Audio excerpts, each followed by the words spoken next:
Welcome back to another smashing edition of the NFLandU podcast on October 15th. I'm your host, as always, Hayden Vassar, and we're coming off a very interesting Week 6 in the NFL, to say the least. I really feel like we're starting to get a firm handle on what teams are for real and which ones are probably not going to be much going forward. We got a lot to cover today. We got a lot of news. We got game recaps. We got questions to ponder about some teams with quarterback issues, some teams with just defensive issues, just plain and simple defensive issues. We got questions to ponder about teams, whether they're for real or not. I really think we got some good answers this week. We also got an entire rant about NFL officiating if you haven't gotten enough of that lately. But we got a really jam-packed show today on October 15th, and let's dive into it with some news. First of all, we got a lot of, I guess, injuries and moves made by teams over the weekend since the last time we talked. First and foremost, a team that was on a bye this week, the Chicago Bears. Bears are placing right guard Kyle Long on injured reserve due to a lingering hip issue. The former first-round pick from the 2013 NFL draft has been in Chicago for like 6 years now, if I'm doing my math correctly. This is now his fourth straight season going on injured reserve at some point. And a lot of speculation coming out of Chicago, even going into this season, that this was going to be probably Kyle Long's last year with the Bears. And now that his season sounds like it's done, or it could potentially be done. It sounds like his time in Chicago might be done, and that sucks because there was a point in time when Kyle Long was one of the better offensive linemen in the NFL, former Pro Bowler at one point, and this is the big blow to a Chicago offense that is really struggling to get consistent in just any aspect of their game. So we'll keep an eye on the Bears and see how they're looking with their offensive line going forward, and that's going to be tough in such a defensive-heavy division that they have. With the Packers' defensive line looking good, the Vikings' defense is rounding into shape, and the Lions are no pushover. So that's going to be tough to overcome. Moving on to another offensive line related news bit. The Los Angeles Rams had a tough Sunday and their loss to the 49ers, which we'll get into more detail later in the show. But their starting left guard, Joe Noteboom, suffered a torn ACL and MCL in loss and is out for the year, according to head coach Sean McVay. He said on a press conference Monday.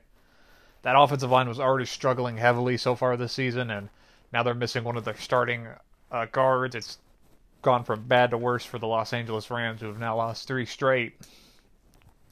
And to pile it on even more, they also have injuries in the secondary, including starting corner Aqib Talib, who is been placed on IR due to fractured ribs. That was also announced by head coach Sean McVay on Monday. It's not season-ending injured reserve. According to some people, they're saying he's expected to be back by week 15 at the earliest against Dallas. So hopefully Aqib can get healed up, because the Rams are in a not good place right now. Like I just mentioned, they lost 3 straight and are quickly losing ground in a division where it looks like it's a 2-horse race between the 49ers and Seahawks.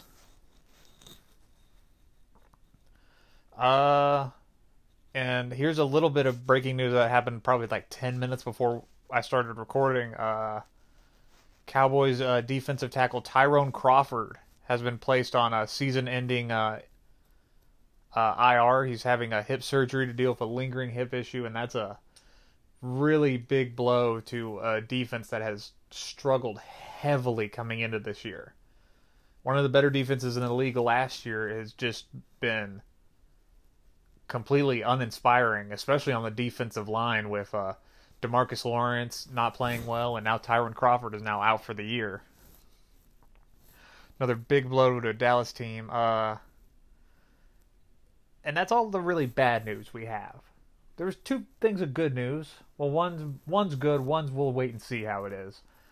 The good news, let's start there. Patrick Peterson, the Arizona Cardinals starting cornerback and arguably best defensive player that they've had these last couple of years, is now officially back with the team. His 6-game suspension is now over for violating the league's substance abuse policy. And they're happy to have him back because the Cardinals have been one of the worst defenses in the league. They're giving up over 430 yards a game. They're one of the worst pass defenses as well. So this is a big get back for them. This is the first time he's practiced with the team. It's the first game he's going to have all year, so he's probably got some rust to knock off. But it's a big deal for them to have Patrick Peterson back in that building and on that team. And last but not least, I said we had 2 good things of good news, and then I said maybe this one isn't that good, and we'll have to wait and see on it. Here's what that one is, and this is what we're going to end the news section with. Cam Newton, Panthers star quarterback. Panthers have a bye week this week coming up. And from reports out of Panthers camp, Cam Newton's foot has healed and progressed very well, and there's a chance he could be back and playing after their bye week this week. And that should worry Carolina fans. Because there was never a timetable for him to return. There was never any scheduled date. And now it's kind of coming up out of the blue that he's going to be ready to go sooner rather than later. And that's only concerning because everybody from Panthers camp is not giving a firm answer who this team's quarterback is going to be, and that should worry people. That means Kyle Allen has a legitimate shot of stealing Cam Newton's job, is what that means. If we're at the point where they're saying we're waiting until Cam's 100% and then we'll make that decision, that means that if they're forced to make a decision, they seriously could choose Kyle Allen to be their starting quarterback. And there was a report by, I think it was either Adam Schefter or Ian Rappaport over the weekend that said if the Panthers do decide to move on from Cam Newton, that there would be at least 10 teams that would be interested in trying to get him. At least 10 is what he said.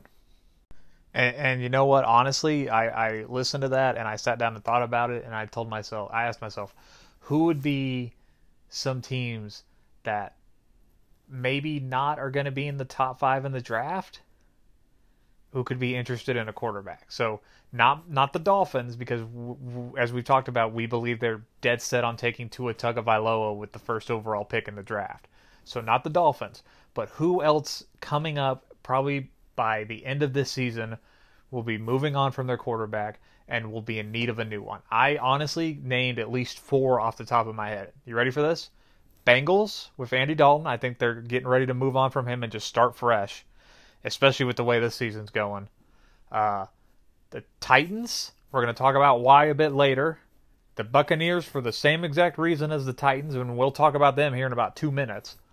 And then lastly, the Denver Broncos, because Joe Flacco feels like he has a one-and-done year written all over him, like the Broncos have been doing to every quarterback since they won the Super Bowl, since Peyton Manning retired. So I think any one of those teams could be a serious target. I think the Bucs would be the least likely out of them because they're the in-division rival of the Panthers. But I'm just saying, I just think it's worth keeping an eye on. That, if Kyle Allen's done well enough. He's thrown for 6, 7 touchdowns in the 4 games he started and played in? He hasn't played horrifically bad, but he also hasn't played tremendously great. They're winning with him, and that's all that matters. He doesn't have to ball out because Christian McCaffrey is doing everything for them, and their defense is stepping up. But it's just worth keeping an eye on going forward. We'll talk about that a bit more in a second, because that's going to be the first game we talk about, the London game between the Panthers and the Bucs. So we're going to transition out of news into our recap portion of the podcast. But before we get into the recap, I want to mention we went 8-6 in our picks this past weekend. Still, every weekend we've done this, we've managed to stay above 500, which is good. I got a little nervous with this week. A lot of those late games I kind of whiffed on, but we Stayed on top for like the 6th week in a row. That's good. And just hear me out on this one, because we're not going to talk about this team today. We weren't supposed to, but I'm going to mention them. Because the NFC East is kind of imploding on itself right now, with the Cowboys and Eagles now at 3-3, and they're playing each other Sunday night. So one of those teams is gonna be 3-4. Just bear in mind, with these two teams basically falling apart with what it seems like, the New York Giants are only 2 games back in the NFC East. Keep that in mind when we talk about the Eagles and Cowboys later in this podcast. Giants are only 2 games back in the NFC East. And they got the Cardinals this weekend. This Giants team could, theoretically, in theory, once everybody gets healthy, win 9 games and maybe be in contention for the NFC East division crown. Because I've backed off on my thought of maybe this division gets 2 playoff teams. This division's probably only getting 1, and it's whoever wins the division. So yeah, just keep that in mind. Keep an eye on the Giants. They could make things very interesting in the NFC East. Just keep an eye on it. I think it's worth mentioning. All right, so now we're going to fully transition into our recap portion, and we're going to talk about the first game that happened Sunday. Panthers at Buccaneers, kicked off at 9:30 Eastern because it was in London. And Panthers win this one 37-26. Panthers improved to 4-2 on the season. Kyle Allen has still yet to lose a game as a starter. Has won all 4 games this year and is 5-0 in his career as a starting quarterback in the NFL. Panthers have now won 4 straight. Buccaneers have now lost 2 straight. They're 2-4. And let me tell you, the score looks like this was a close game. It wasn't. It most definitely wasn't. It was. I turned this game on with probably about 2 minutes left in the first quarter, and it was ugly. Oh my gosh. Oh, the Panthers defense just dominated. It was about as one-sided of a beatdown as you can get. 7 sacks for the defense and 7 turnovers. 7 turnovers. Winston, I think, had 6, if I'm remembering correctly. Yeah, I'm looking at my numbers that I wrote down. Yeah. Winston alone, the Tampa Bay quarterback, Jameis Winston, had 6 turnovers in this game. 5 interceptions, 1 fumble. It was about as ugly as you could get for the Tampa Bay offense. It was the Panthers game from the very first play of the game. Buccaneers get the ball to start, and Jameis Winston, the first play of scrimmage, Jameis Winston throws an interception. You could have called the game right there. You could have called it right there, and it wouldn't have made a lick of difference.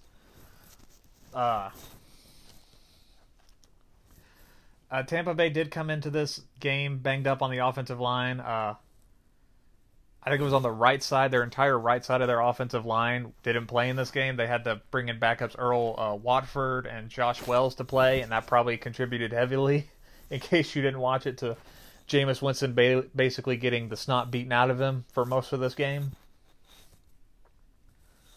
And they hassled Jameis Winston all day long. If they weren't sacking him, they were getting constant pressure and forcing him to make bad throws.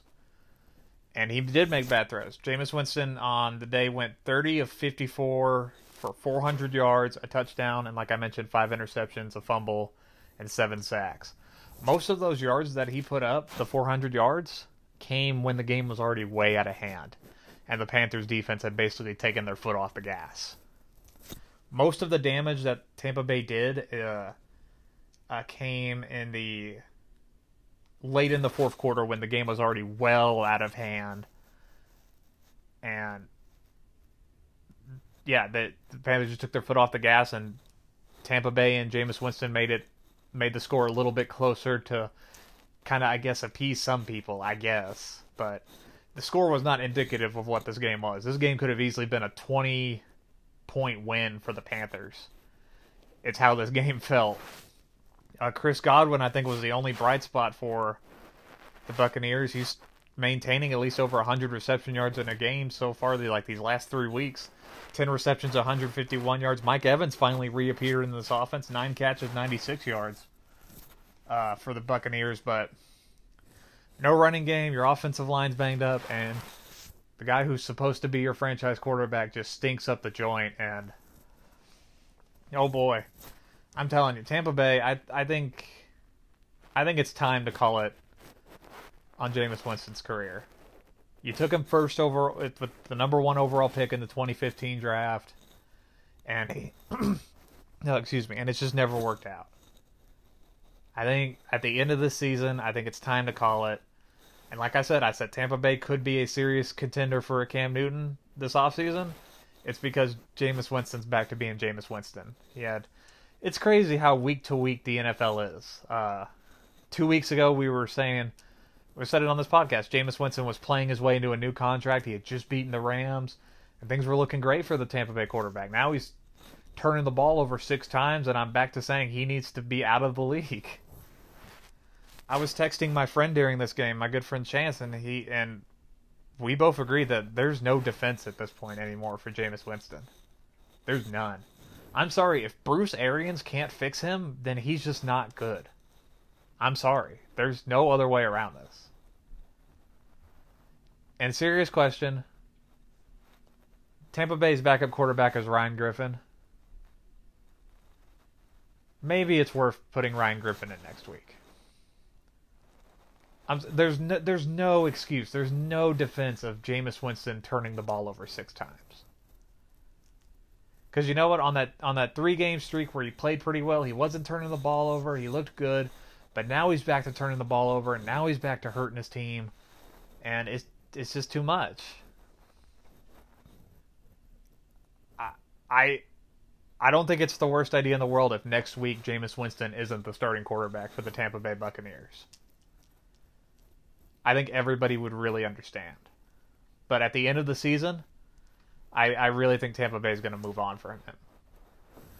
That 2015 draft with quarterbacks sucked, by the way. Looking back at it, Jameis Winston goes number 1 overall. Marcus Mariota goes number 2 overall, and we're going to talk about him later. And I think the 3rd best quarterback in that draft was Trevor Siemian. Yeah, so a really bad year for quarterbacks in the 2015 draft. But enough about Tampa Bay, and let's talk about Carolina.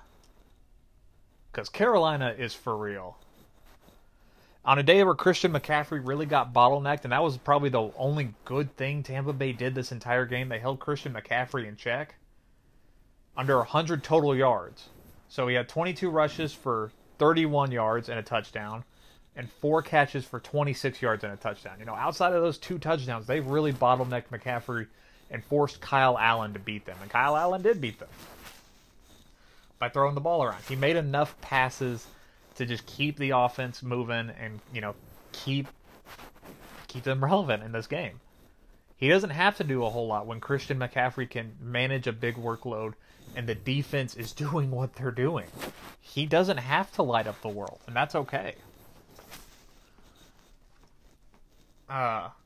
But man, did you see that touchdown catch by Christian McCaffrey where he made like 4 different Buccaneer defenders miss and whiff on a tackle? That was beautiful. But like I mentioned, most of the damage by Tampa Bay came in the 4th quarter. Heading into the 4th quarter, Carolina was up 27-10. So yeah, a bit of a wild 4th quarter. Like, if I'm doing my math right, 26 total points were scored by both teams. But I really like this Carolina Panthers team, and it's going to be insanely interesting to see what they do with Cam Newton. I think a 100% healthy Cam Newton is a better quarterback than Kyle Allen.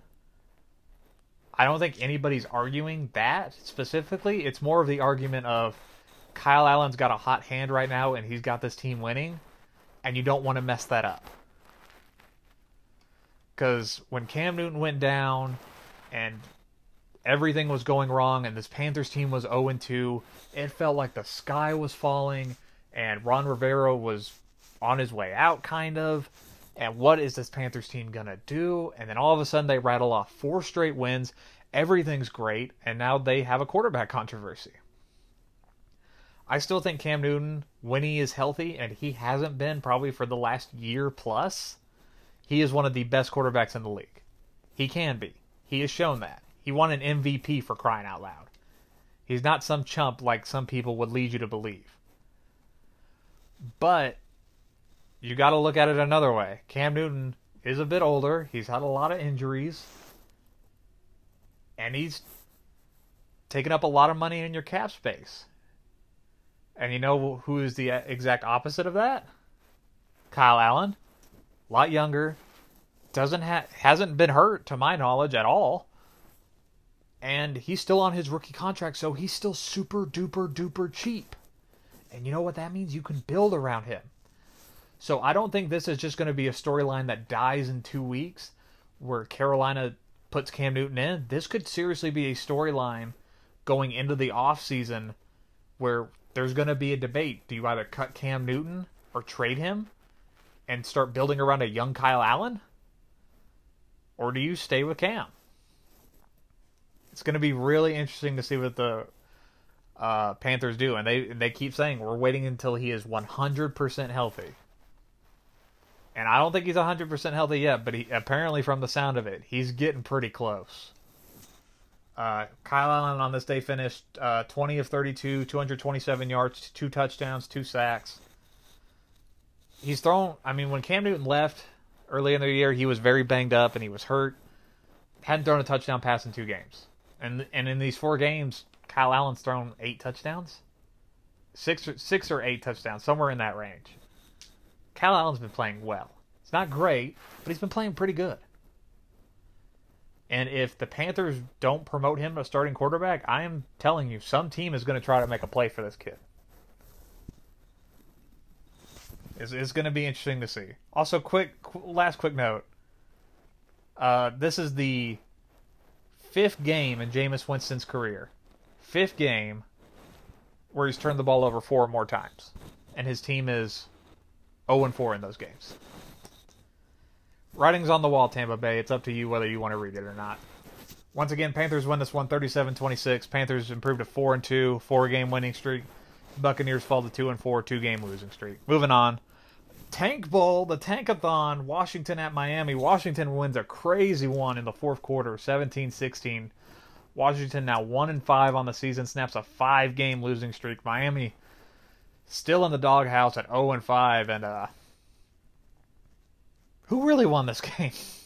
In all honesty, because I'm going to say Miami lost the game, but in their minds, I think they won this game because they're in sole possession of that number 1 overall pick right now. So to them, that means they won. So here's the story for this game. For the vast majority, Washington is dominating in the game. They're running over people. Adrian Peterson has turned the clock back. He finished 23 rushes for 118 yards for the future Hall of Famer.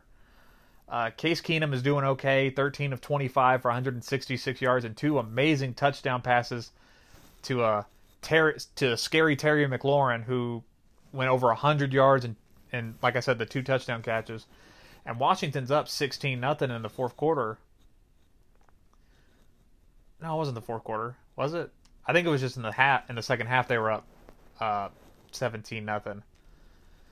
And Josh Rosen is just having an awful day. He had under 100 passing yards. He's getting sacked almost every play and making some bad plays. And Brian Flores, who earlier last week said Josh Rosen will be our starting quarterback for the rest of the year, had apparently seen enough and decides to bench Josh Rosen in the second half, and then out comes Ryan Fitzpatrick,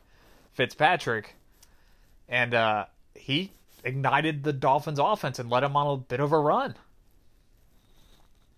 Fitzmagic went 12 of 18 in this game, 132 yards and a touchdown. And that last touchdown almost won the entire game for the Dolphins. So here's the situation. Dolphins have the ball late. They're in the red zone. They're down by, a couple, and Fitzmagic hits an 11-yard touchdown pass to Devontae Parker with 6 seconds left in the game. Now all of a sudden the Dolphins are only down 1 point. So what are the Dolphins going to do? Do they kick the field goal and tie the game and go to overtime? Or do they go for 2 right now and try to win this thing? They decide to go for 2, which I think is their correct call. The problem was they trot out this horrendous play. They throw this weird wide receiver screen to Kenyon Drake, the running back, who is lined up out by the wide receivers. Fitzmagic does a terrible pass that basically eats the turf. And even if it was a good pass and Drake had caught the ball, that play was going to get blown up and it wasn't going anywhere. It was a terrible play call by the by the Dolphins, and they lose this game as a result. And I truly question what that play was, because it was going absolutely nowhere. And as a result, the Dolphins drop this one and stay unwinning.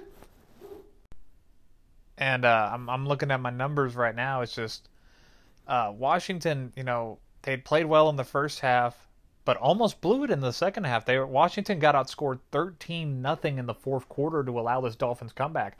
Those 13 points were the first points that the Dolphins had scored in the second half all season long, which shows you just how bad they've been. The Dolphins could have easily won this game in a game where they got dominated for the most part. This was an ugly, sloppy game where nobody really played well outside of Adrian Peterson, who had his first good game this season. I think this was the first game this season where he's broken over 100 yards. Looked a lot like he did last season for Washington.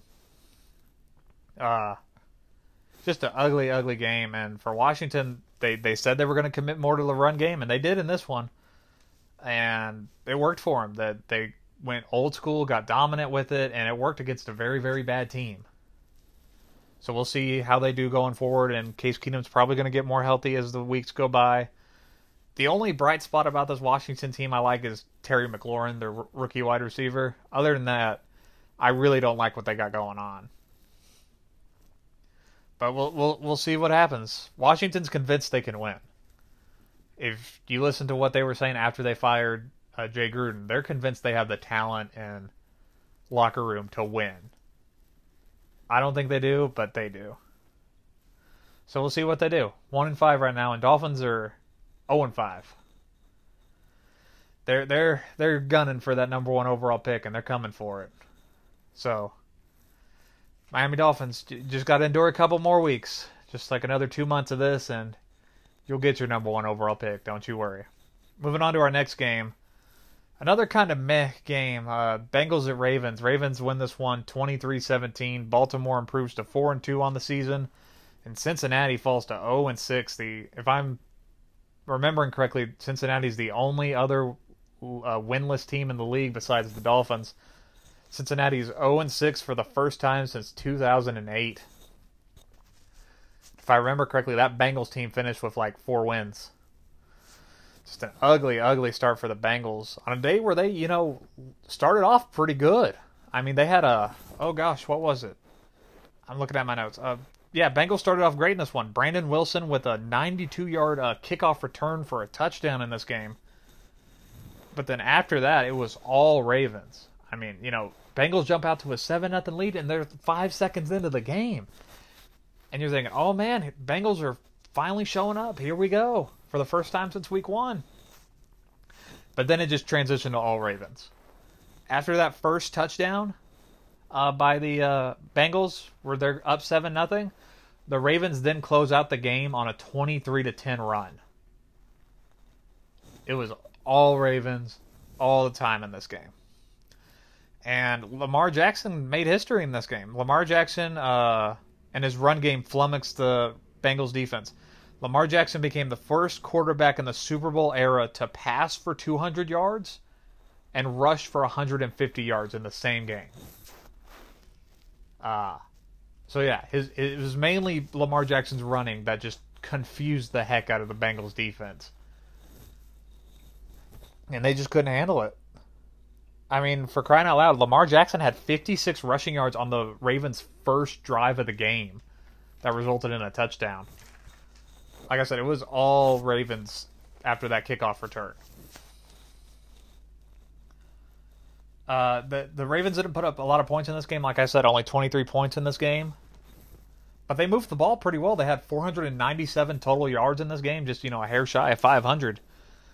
And I'm still a believer in this offense. I think we can walk back the idea of they're not going to be this prolific offense every week like we saw, the first 2 weeks of the season. They're not going to put up an insane amount of points every week. But they're going to put up a lot of yards, mainly through rushing. They're going to move the ball pretty well. And Lamar had a pretty good day. We wonder would the sloppy play continue for Lamar Jackson, and it didn't in this game. He went 21 of 31 in passing for 236 yards and only 1 sack. No passing touchdowns, but more importantly, no interceptions. Because like we said, he'd thrown a bunch the last couple weeks. And 19 rushes for 152 yards and a touchdown. And a very balanced attack by the Ravens. Their offense was humming a bit. I don't really remember if Marquise Hollywood-Brown played in this game, but it didn't matter. It was pretty one-sided. But this was also a very nice bounce-back game for the Ravens defense. Allowed 250 total yards in this game, got 1 turnover, and only allowed 1 touchdown. The Bengals scored 2 touchdowns, but only one of them was offensively. The other was, through special teams. So it was a nice bounce-back game for a Ravens defense that had been getting killed lately. And the Ravens got to be feeling good about themselves. They're 4-2. The rest of the division kind of seems in shambles right now. The Ravens are into the driver's seat of the AFC North and just beat the, holy heck out of the team that's in the basement in the AFC North and the Bengals, who are just looking just absolutely atrocious. I mean, there's bad football being played in this league. Bengals are up there with the Dolphins as being some of the worst of it. They're playing listless, lifeless, uninspired football. And it's just hard to watch. For Bengals fans, the season's over at this point. There's no point sticking around and watching this team play anymore. Bengals are dead. And it could be a serious time to move on from Andy Dalton. I don't know what his contract is like. I don't know if they still owe him a bunch of millions of dollars over the next couple of years. Dalton in this game went 21 of 39, 235 yards, an interception, and 2 sacks. It might be time to blow it up. I know the Bengals are more of like a mom and pop organization, how they run things.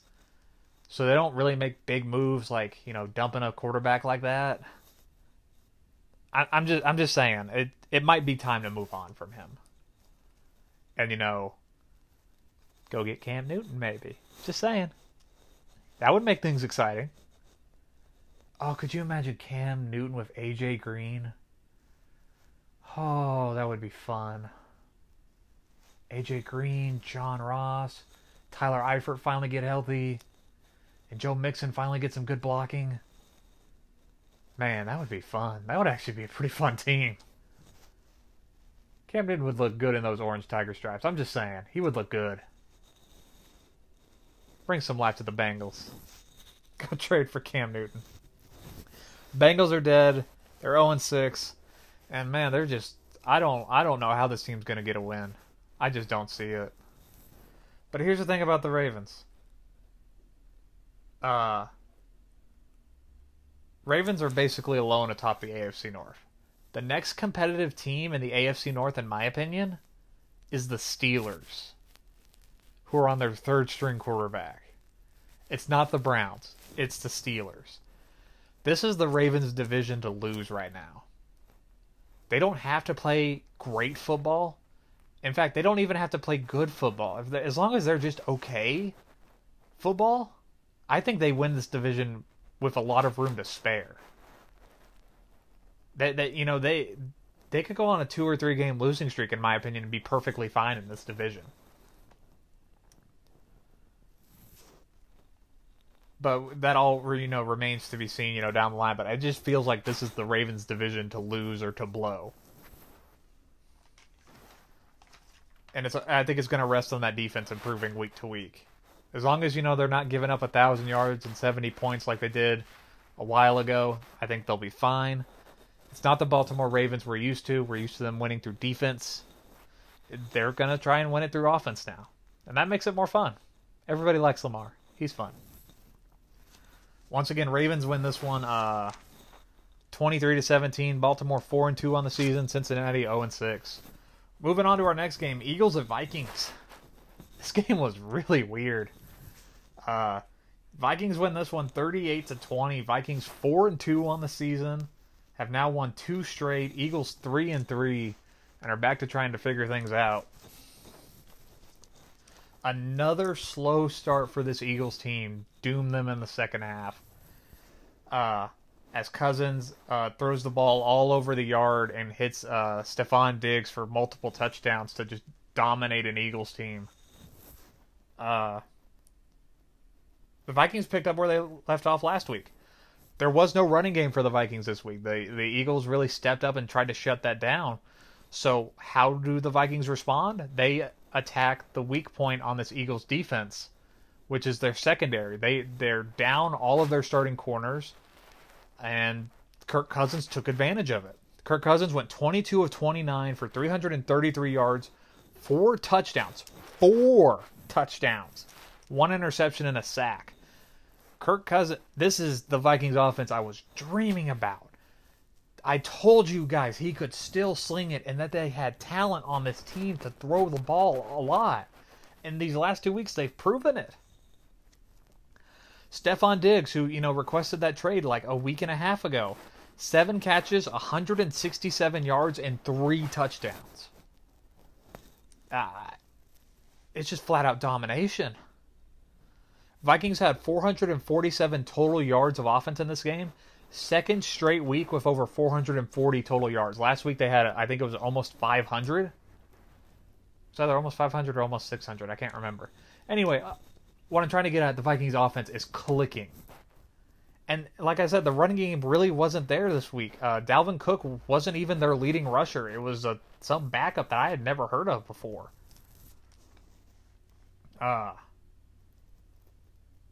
And the Vikings did a lot of their damage in the first half. The Vikings jump out to a 24-10 lead going into halftime. And stop me if you've heard this before, but the Eagles are down double-digit points at a half in a game this season. I'm going to read you the scores of the 6 games that the Eagles have played so far, including this one, and the scores at halftime. Are you ready? 24-10 in this one, where they trailed. 20-7, week 1, where they trailed. 10-6 in week 2, where they trailed. 20-10, where they trailed. 21-20, that's one of 2 that they've been in the lead at the end of the first half. And 21-0, where they led in the first half against the Jets last week. Now, don't worry about doing all the math on this, because I did it for you. The Eagles have been outscored 94-75 in the first half so far this season. That reeks of slow starts, being unprepared, and it reflects very poorly on, in my opinion, a good head coach in Doug Peterson, who got really testy when asked about that after the game, if his team is unprepared with all of these slow starts.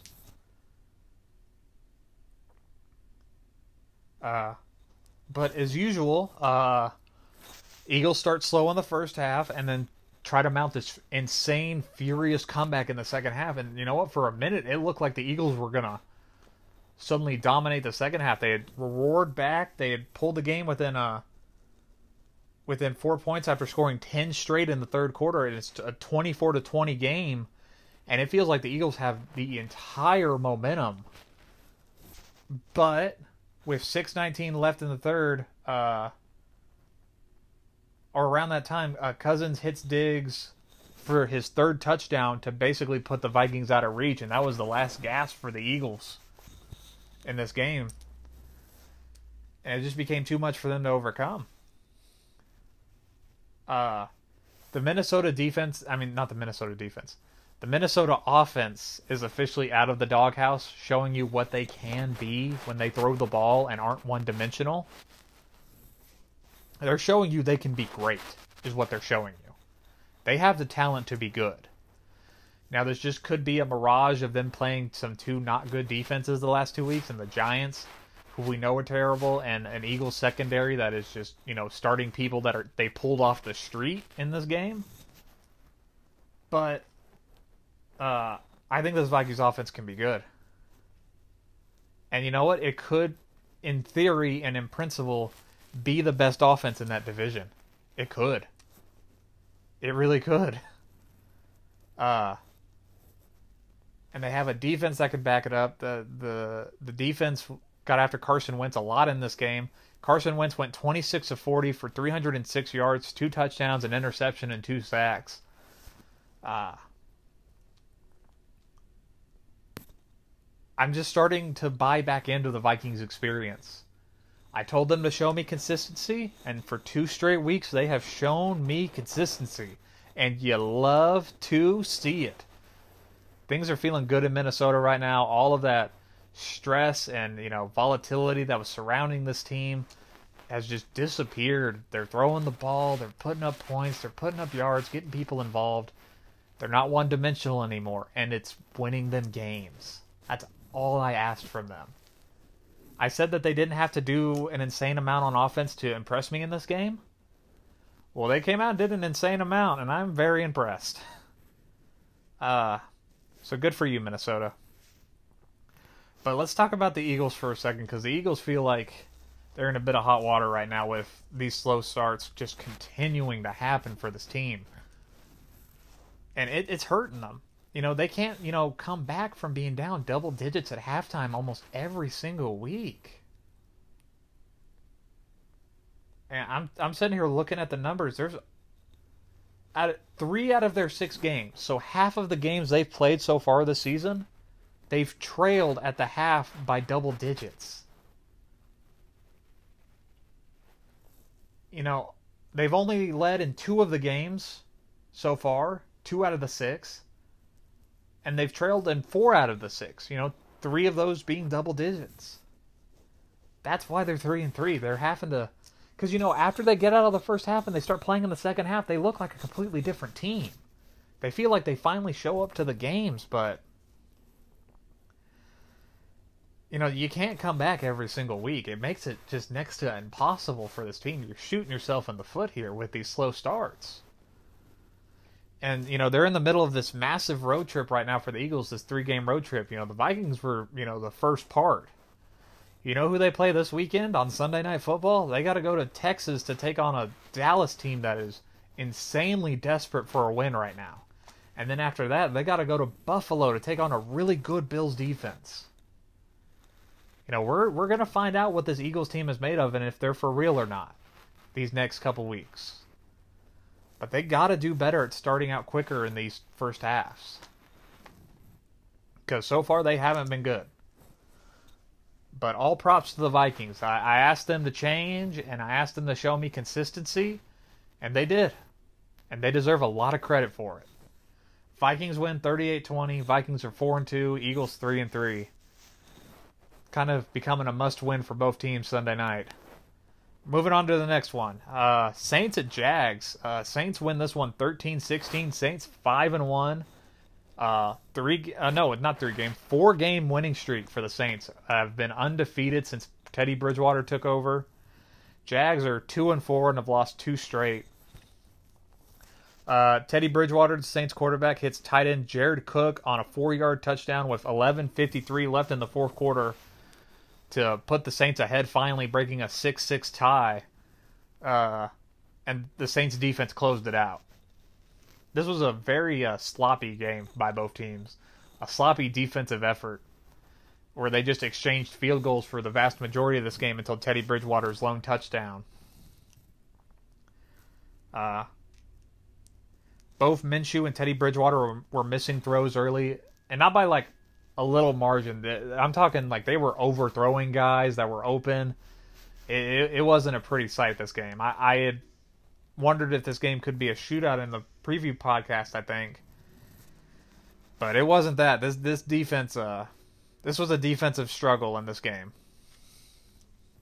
Gardner Minshew, who we had praised for these last couple weeks for his great play, and Jacksonville had his worst game as a pro by far. Went 14 of 29, 163 yards, an interception, and 2 sacks.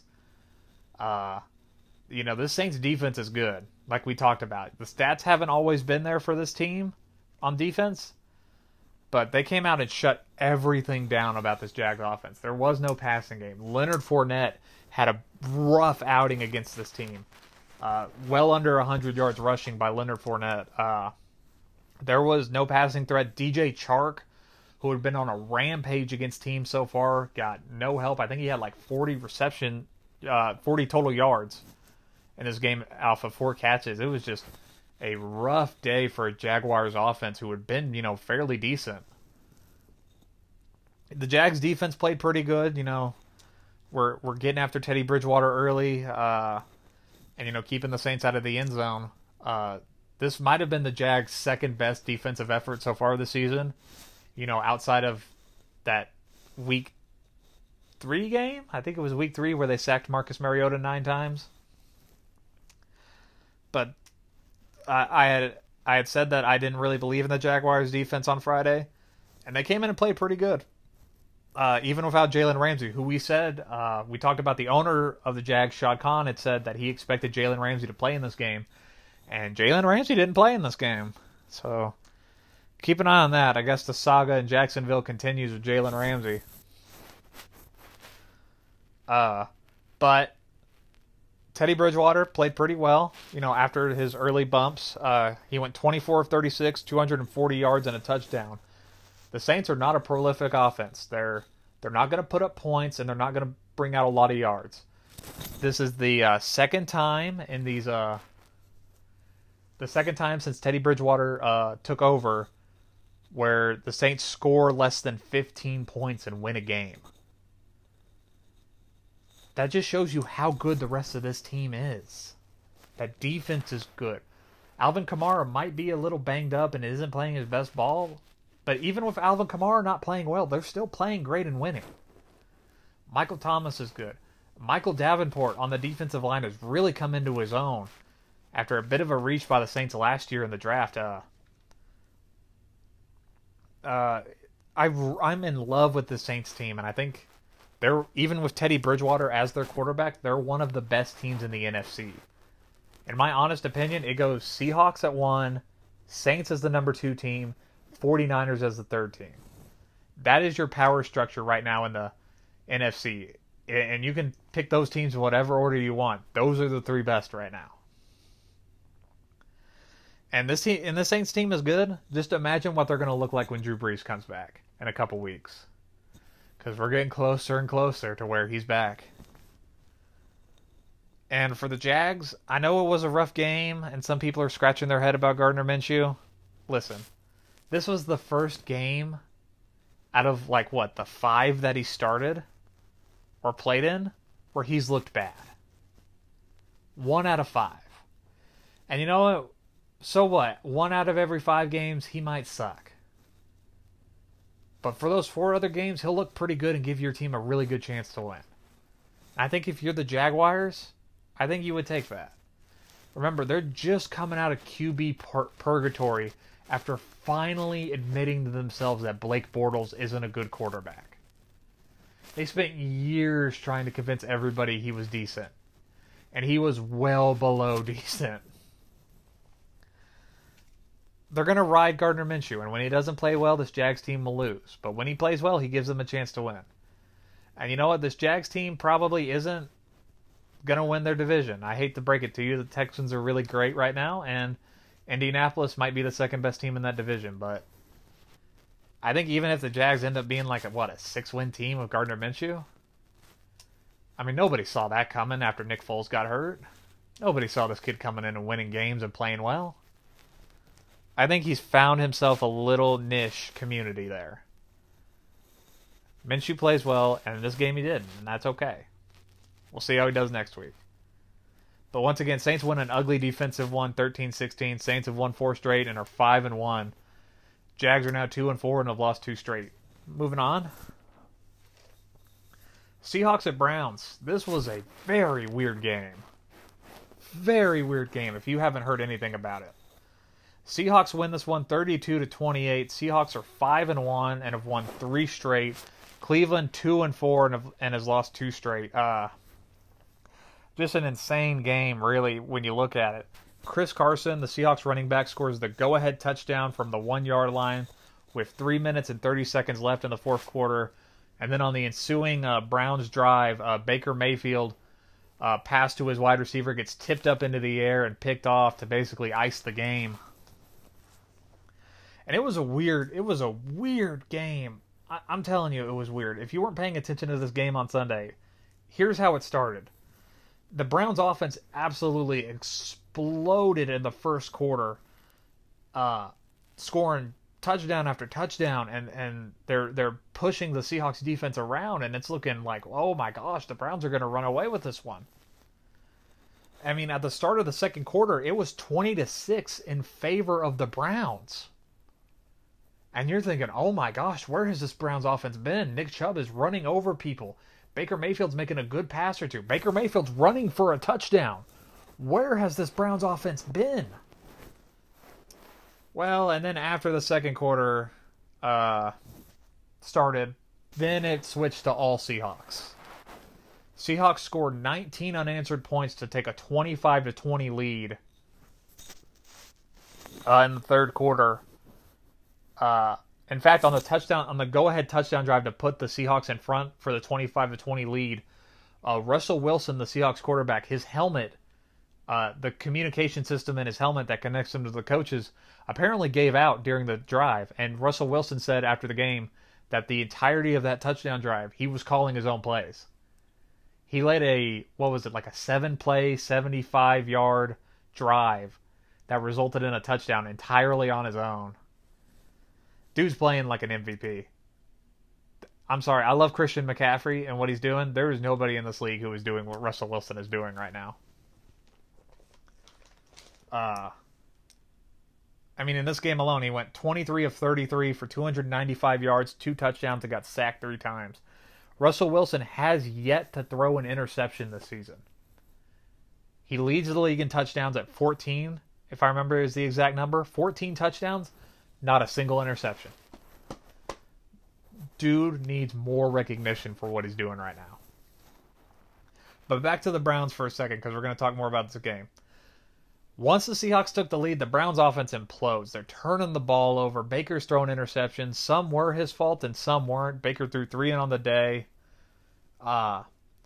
Baker suffered a very scary-looking hip injury. He was in a severe amount of pain. He went to the locker room at one point. It looked like Garrett Gilbert, the backup, was going to come in. And I didn't want to see that because I saw him play in college, and it was god-awful. Like I said, 3 interceptions on the day by Baker. The fumbles by the Cleveland. Their offense just imploded. It all just went to hell in a handbasket in the second half. The Browns offense looked great for the one quarter, like I mentioned. Then it was just all Seahawks. And don't even get me started because the Browns get into the red zone. They get to like the freaking 1-yard line.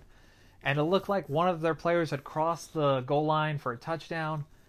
And replay didn't look at it. And Freddie Kitchens is, on the sideline debating whether he wants to go for it or not. And they line up. They call a play, They call a play. Freddie Kitchens is the play caller, the head coach. So he goes ahead and calls a play, gets everybody lined up, and they hand the ball off to Nick Chubb, who had a pretty good day. And Nick Chubb looks like he's got an easy touchdown. He's about to walk into the end zone untouched for a touchdown to retake the lead in the fourth quarter. But then all of a sudden, here come whistles. Freddie Kitchens has thrown the challenge flag to challenge the previous play. After already calling a new play, getting everybody lined up, and he basically wipes a touchdown off the board for the Browns. In a pure moment of insane stupidity by Freddie Kitchens, he took 7 points off the board from the Browns. They go back and review the previous play, and guess what? The Browns player did not score a touchdown. So now all of a sudden, Freddie Kitchens has to sit there and go, okay, well, let's try again to score. And guess what? They go again for it, and they don't get it. Seahawks take over on 4th down. Freddie Kitchens cost them a touchdown in this game because of just pure, blatant ignorance. And thankfully, the Seahawks go 3 and out on the goal line and have to punt the ball. The Seahawks punter shanks it horrifically. The ball goes all of 15 yards. And the Browns are right back in business in the red zone and they score on the next drive. But still, if the defense doesn't hold and the Seahawks go all the way downfield, in my opinion, it still looks insanely bad on Freddie Kitchens. I'm starting to get to the point where I'm convinced Freddie Kitchens was a bad hire. I don't think he's a good head coach. I think he freezes in moments and doesn't know how to handle things.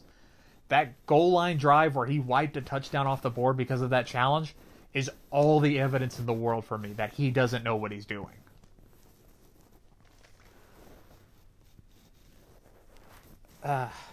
Tip balls, coaching decisions. It just all went straight to hell for this Browns team, who just look awful. I was so excited to watch this Browns team coming into the season. I just wanted to watch the Browns team be fun and exciting for the first time in my life, and they're the exact opposite of that. They're just a massive train wreck. Just everywhere. It's always something. Either Baker's making a bad read and throwing an interception, or the offensive line isn't blocking people and getting the quarterback sacked, or the wide receivers are dropping passes or getting balls tipped for interceptions, or the head coach is doing something stupid and costing this team. I mean, my God, I don't know why that makes me so irrationally angry, but seeing him wipe that touchdown off the board and costing that team 7 points, it could have swayed the game. I mean, imagine what happens if the Browns scored that touchdown. Things could have ended differently. It could have swayed how the rest of the game went. We won't know because Freddie Kitchens is an idiot, apparently. But Seahawks, to their credit, they responded well. They were down double digits after the first quarter and came all the way back. And like I just said, after the Browns scored that touchdown in the fourth quarter and retook the lead, Seahawks took it right back. This team is responding well to everything, and they're playing really well. Chris Carson in this game, the Seahawks running back, has really, found his rhythm this season. 24 rushes, 124 yards, and a touchdown. By the way, a really good running back duel in this game. Chris Carson, like I just mentioned, Nick Chubb also had a really good day. 20 rushes, 122 yards, and 2 touchdowns on his own. Seahawks are really good. And I think they're the best team in the NFC right now. They did take a major hit in this game. Their starting tight end, Will Dissly, who'd been having a pretty good year, sounds like he tore his Achilles in this game, which is a massive blow to the Seahawks offense. But I think they'll rebound well from it. By the way, Seahawks and 49ers is going to be a lot of fun to watch. They're going to play each other twice coming down the stretch in the season. It's going to be a lot of fun to watch. They're legit. There's no other way around it. Seahawks are legit. But the Browns are going to be super up and down. I mean, Baker Mayfield in this game went 22 of 37 for 249 yards, a touchdown, and like I said, 3 picks. They're going to be up and down, but I just don't think this team is even watchable on offense anymore. They're just not watchable. Their offensive line is terrible. Their wide receivers are costing them interceptions. Baker's throwing it to the wrong team. He's playing scared and hurt because his offensive line can't block for him. And their head coach is apparently going to cost him points now. This team is just not watchable. And like I said, this is why I think the Steelers are the second best team in that division. Because the Browns just have so many problems and issues to overcome. The Browns have a bye week coming up, and they desperately need it. Go trade for an offensive lineman. Go to Washington and say, here's our first round pick and our 5th round pick for next year's draft, and go get Trent Williams. Baker Mayfield needs help. And the longer you don't help him and the more hurt he becomes, shows how bad of a coaching staff and organization the Browns apparently are. The Browns should not be focused on what their first round pick should be. They spent years stockpiling draft picks to get the team they have now. Go trade some draft picks, get some offensive linemen. This is not that difficult. Once again, Seahawks win this one 32-28. Seahawks are 5-1 and have won 3 straight and are looking like world beaters right now in the NFC. And Cleveland falls to 2-4, and they're getting ever closer to the basement of their division. All right, moving on to the last of our early games. Texans at Chiefs. Texans win this one 31-24. Houston has now won 2 straight and are 4-2 on the season. Kansas City also 4-2, but they have lost 2 straight. Deshaun Watson with a 1-yard touchdown run with 6:17 left in the fourth quarter to put the Texans out in front. And it caps off a dominant win for the Texans. You know, the score looks like it was a shootout and that it was back and forth. It wasn't. I promise you it wasn't. This was a Texas-sized, pardon my French here, a Texas-sized ass whooping that the Houston Texans unleashed on Kansas City in Kansas City.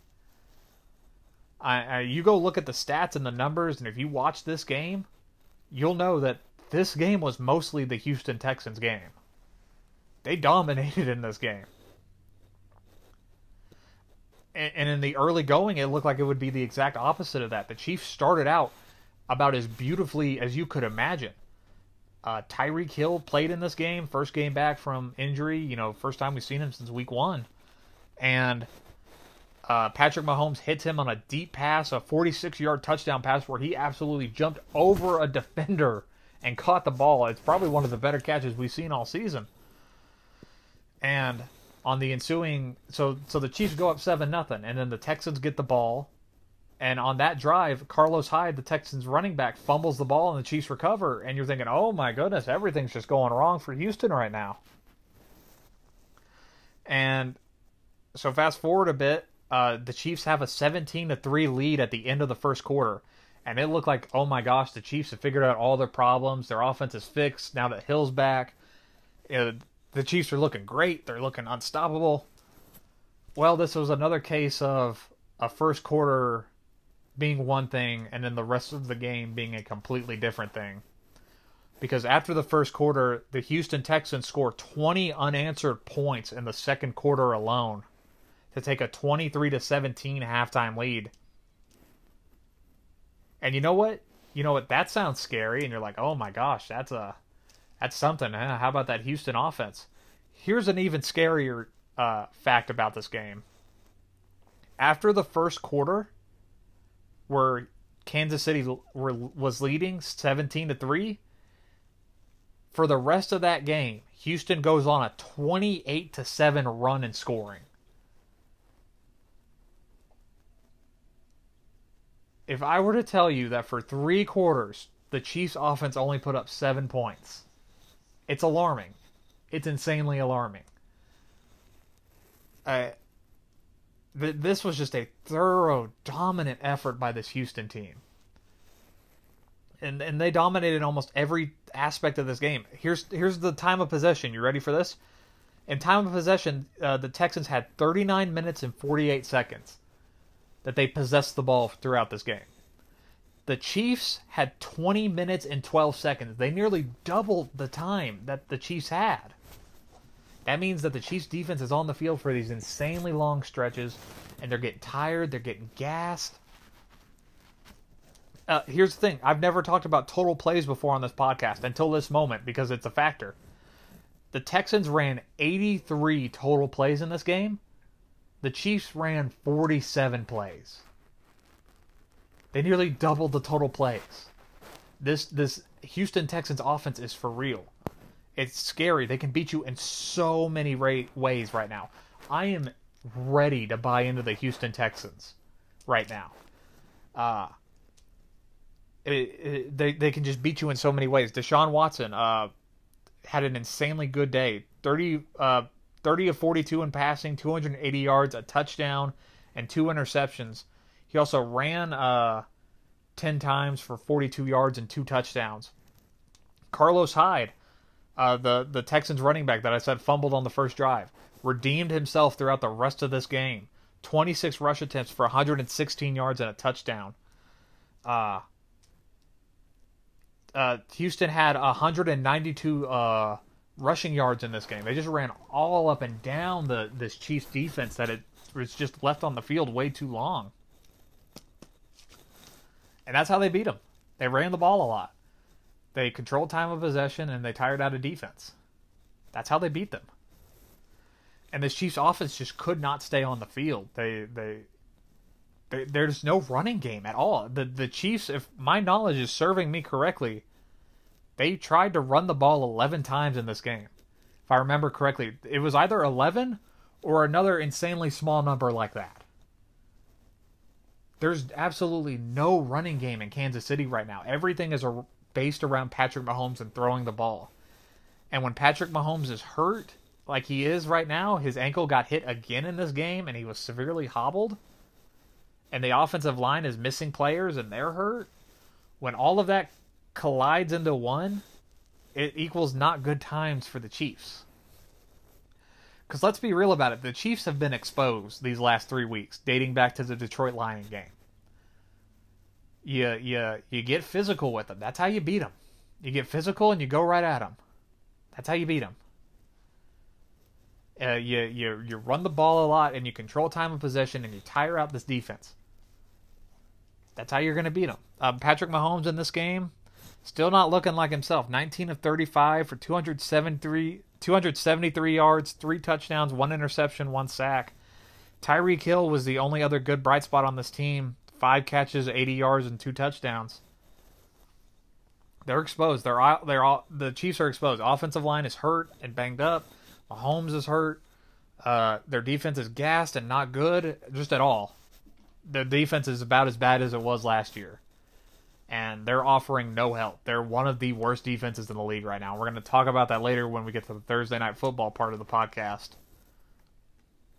Yeah, right there. That's right there. 11 rush attempts. There is no run game in Kansas City right now. I don't know if that's because the offensive line is so hurt that they don't think they're confident, but Andy Reid has to find a way to, sustain a run game and, keep the offense on the field for a bit longer to rest the defense. Because they're not doing good right now. I really think that once this offense gets healthy and once they get the offensive linemen back and once Patrick Mahomes' ankle starts healing, they'll be fine offensively. That defense is bad, though, and it's going to cost them games. That defense is very bad. They're one of the worst total defenses right now, and they're bottom 3 in rush defense right now. And we'll talk about those more specifically later on. But that defense is not good right now. I'm ready to buy into Houston, by the way. I know Bill O'Brien's team has a tendency to not show up in the playoffs, but this year might be different. As long as Deshaun Watson stays upright. Isn't getting sacked. And hey, guess what? Here's a fun stat for you. This is now the second week in a row that Deshaun Watson did not get sacked. 2 straight weeks, no sacks. That's great news for this Houston's offensive line that I really went hard on early in the season. Good for them. And it's proving that when he stays upright and he's not getting hit, he can play extremely well. I'm ready to buy into the Texans. I really am. They are getting fun to watch. Once again, Houston wins this one 31-24, and Texans are looking like they're ready to ascend the rankings of the AFC and take on the big boys. They just took on the supposed big boy in the Chiefs, even though they're hurt. Let's see what they do going through the rest of their schedule. Houston 4-2 and Kansas City 4-2. We'll talk about the Chiefs a bit later in the podcast when we get to Thursday Night Football. Moving on to the first of our leg games, I guess this would be the upset of the weekend for a lot of people. Jets win Cowboys and Jets. Jets win 24-22. Jets snap a 4-game losing streak and are now 1-4 on the year. Get their first win of the season. Cowboys are 3-3 right now and have now lost 3 straight. Oh boy, things are not looking good for Dallas. And I said it on Friday that I felt this game could get weird, and it got weird. This was Sam Darnold's first game back from mononucleosis. And who knew that the Jets were one healthy spleen away from being a competitive team, because they look like a vastly different team than we've seen all season, even going back to week 1 when Darnold last played. I mean, here's Sam Darnold's stats. You ready for this? 23 of 32, 338 yards, 2 touchdowns, an interception, and 2 sacks. Robbie Anderson, 5 catches, 125 yards, and a touchdown. Robbie Anderson had a 92-yard touchdown earlier in the game. It was the first touchdown by a Jets wide receiver all season. It was also the second longest play from scrimmage in Jets franchise history. So yeah, it was a big day for the Jets. So here's the story of this game. Jets jump out to a pretty early lead.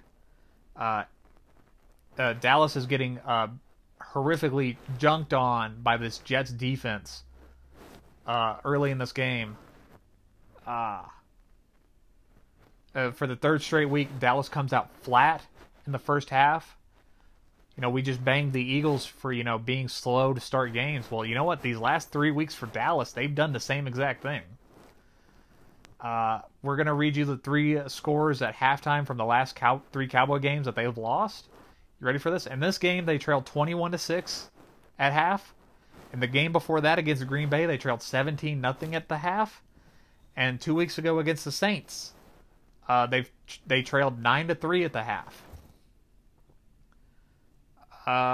Where did I... Oh, there it is. You combine that all together, and the Cowboys have been outscored in the first half these last 3 weeks, 47-9. And, we said that reflects on the coaching staff that this team is coming out unprepared. Well, it's reflecting on this coaching staff that this Cowboys team is coming out flat and unprepared. Holistically unprepared. And yeah, people are going to say that the Cowboys were banged up in this game, and they want to say that as an excuse. Yeah, the Cowboys were missing both of their starting tackles. The left tackle and the right tackle both missed this game. Missing one of their wide receivers in Randall Cobb before the game. Amari Cooper, their star wide receiver, left after 1 catch in the first half. This Cowboys team was hurt everywhere across the board. But you know what? The 49ers are missing both of their starting tackles, and guess what? They're undefeated and dominated the Rams, which we'll get to in a moment. But I'm tired of this team, trying to make excuses. This coaching staff just isn't good enough to overcome issues. The moment the Cowboys face adversity, they fail. Everything has to go right, and they have to be 100% healthy in order to win. That is how bad their coaching staff is. And the Jets were dominant in this game because of the injuries. They were able to tee off on Dak Prescott. He got sacked. He only got sacked once in this game, but it felt like he was getting hit on almost every single play. And these weren't like little hits, little ticky-tack hits. He was getting thrown to the ground, and the Jets were getting aggressive. It was a Greg Williams defense that we haven't seen in a while from this Jets team. And the Jets ride a 21-9 lead going into the fourth quarter before the Cowboys start coming back. And that's mainly because the Jets took their foot off the gas, but the Cowboys start charging back. Thanks to a slew of penalties that went in favor of the Cowboys that I really think were horrifically bad calls. I think the refs, if I remember the stat correctly, the refs called 6 straight penalties on the Cowboys' final drive. And a lot of them were like pass interference against the Jets, and I'm truly sitting there watching the game, and I'm saying, even though it's benefiting my team, I'm pointing out and saying to the TV, that's not pass interference. Why are you calling that? And it moved the Cowboys into the red zone, and Dak Prescott scrambles for a touchdown, and the Cowboys set up to go for 2. And what do? Their apparently genius offensive coordinator Kellen Moore calls, a lot of people said Jason Garrett probably made this call. I've heard a couple former players on the NFL Network say Jason Garrett probably made this call because of who he is as a coach.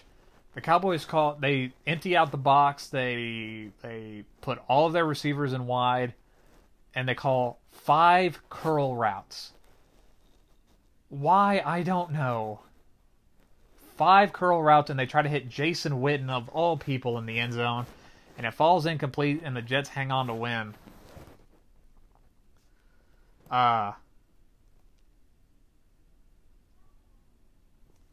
Make no mistake about this, the Jets dominated for most of this game. I know the score looks close and Dallas almost came back to tie the game and send it to overtime.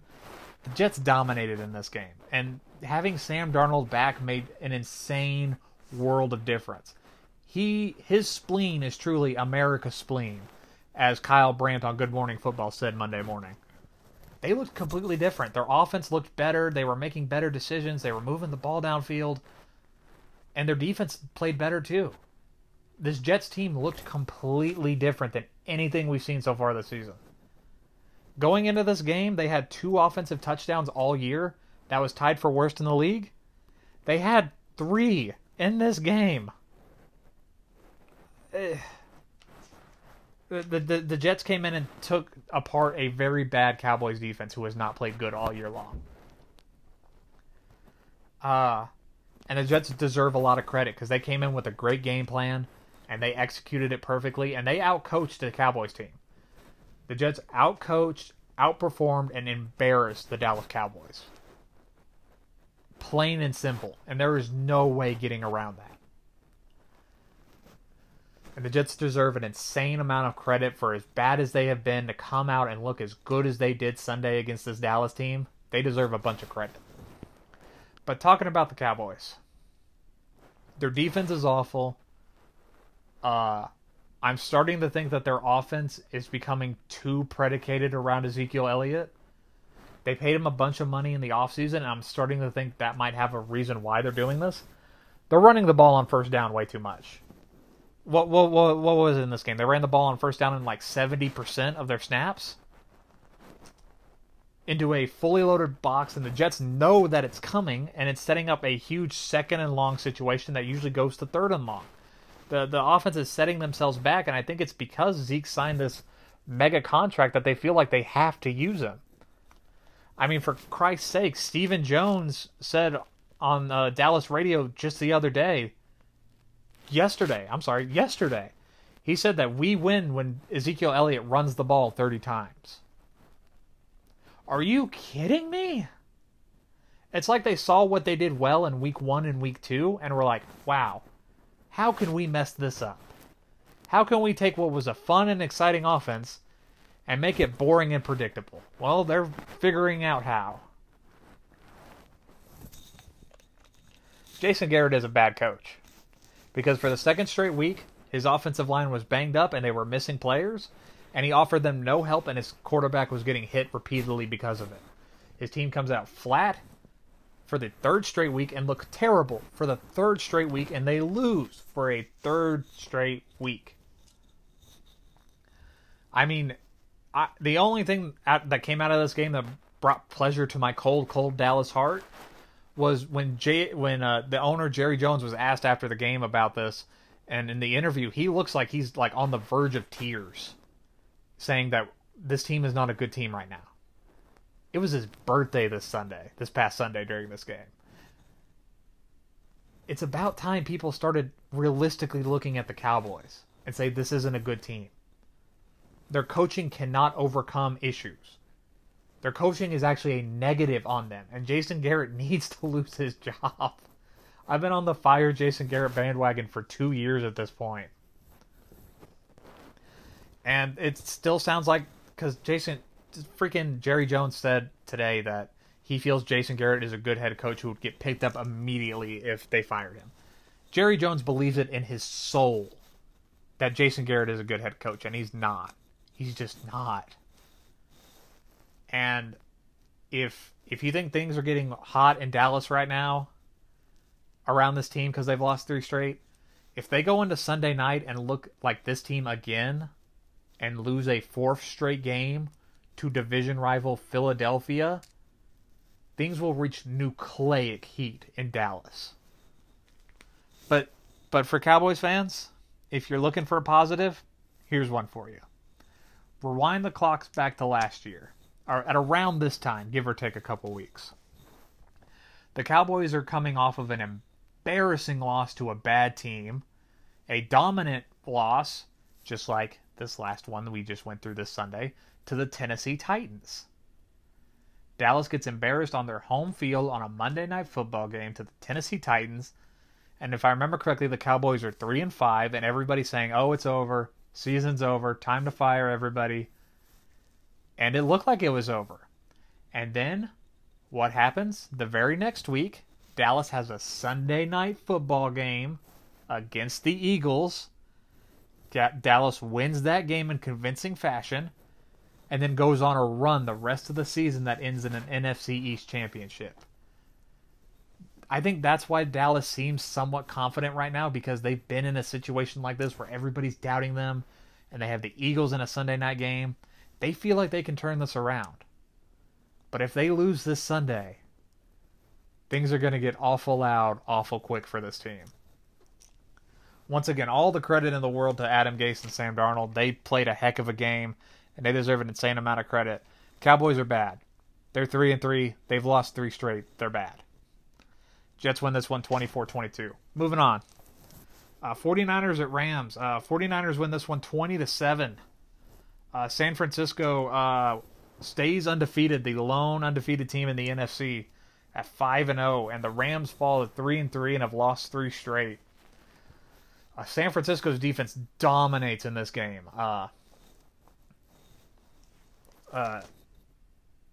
This game was pretty one-sided. Despite the score for most of the game. I mean, it was still like 7-7 coming out of halftime, but the game was very much in the hands of the 49ers. The 49ers allowed 157 total yards on defense. A combined 0-13 on 3rd and 4th down for the Rams, and less than 100 passing yards by Jared Goff, who set a career low in passing yards. It was one-sided. I mean, it looked interesting at first because the Rams came out on a 7-play drive that was all runs and scored a touchdown to go up 7-0. And the 49ers players talked about it at the end of the game. They said they felt that was a personal affront and took it personally to them. And then they came out and just dominated the rest of the game.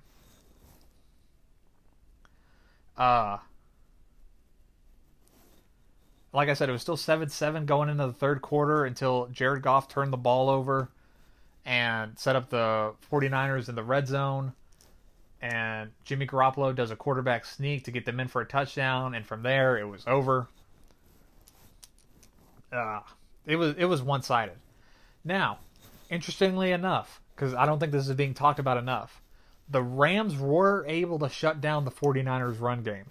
The 49ers were held to 99 rushing yards combined in this game, which meant Jimmy Garoppolo had to throw his way out, and he did pretty well. He went 24 of 33, 243 yards, an interception, and 2 sacks, and 5 rushes for 4 yards and a touchdown, like I mentioned. He did enough, and that's all you have to ask from him. George Kittle, their tight end, the 49ers tight end, 8 catches, 103 yards.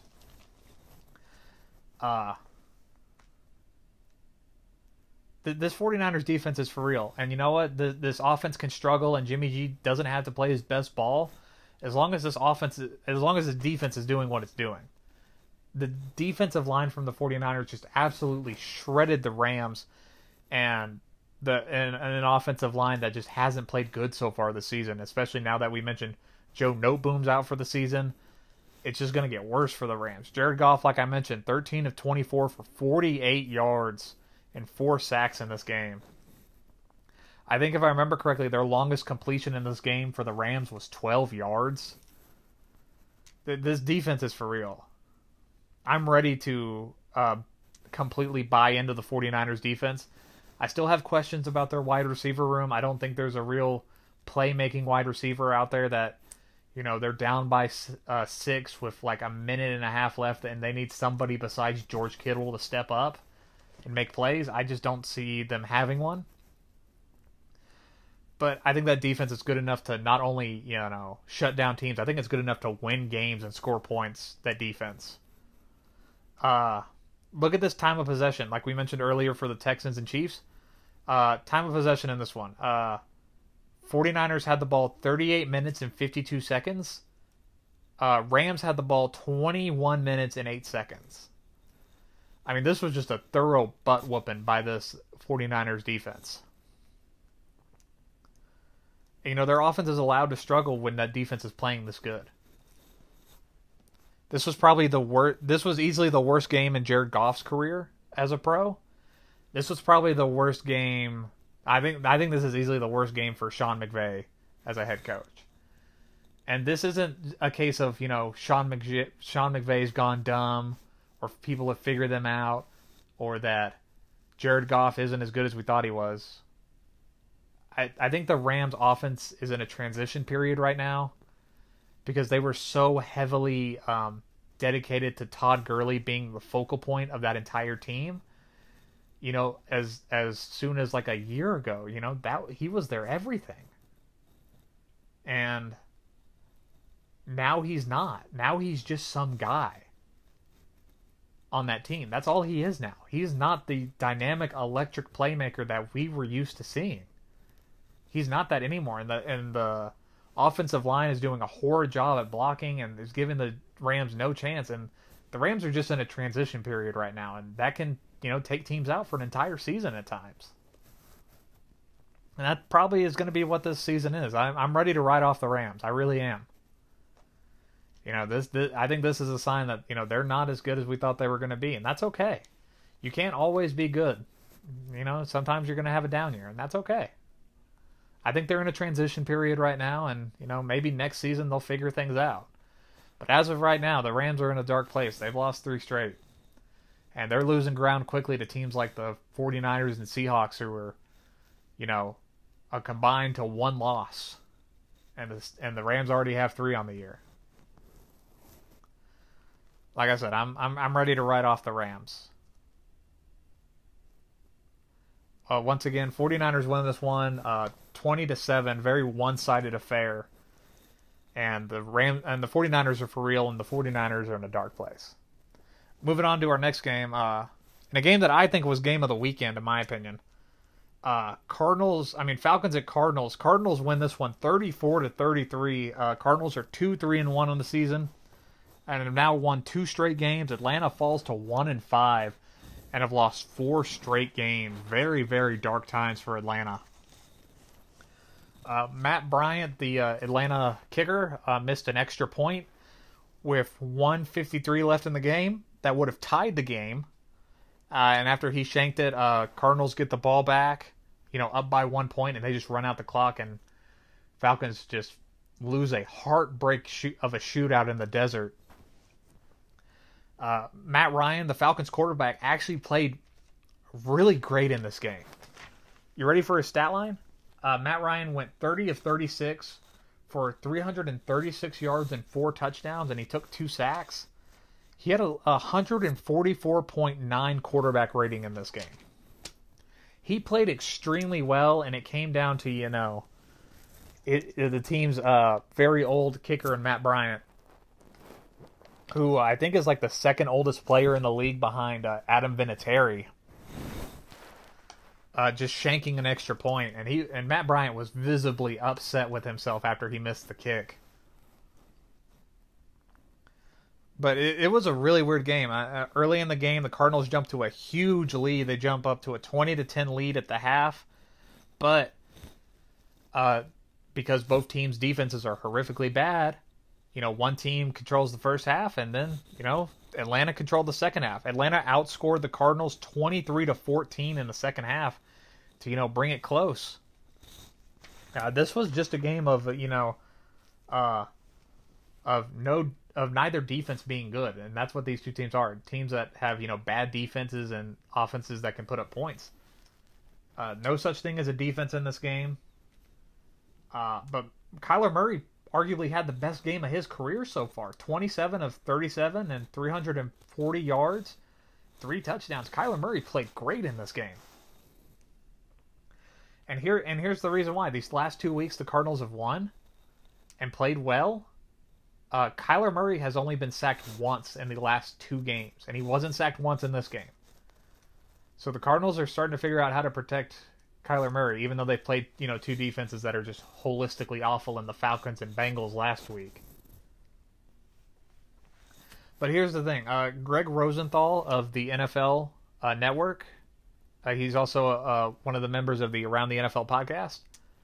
He said it as a joke last week. He said, if your offense has issues or is having trouble figuring things out, play the Atlanta Falcons and you'll figure things out. He said it as a joke, but then you watch the Cardinals play them and basically get everything right. It's starting to, show that this Falcons defense is just awful. They're just awful.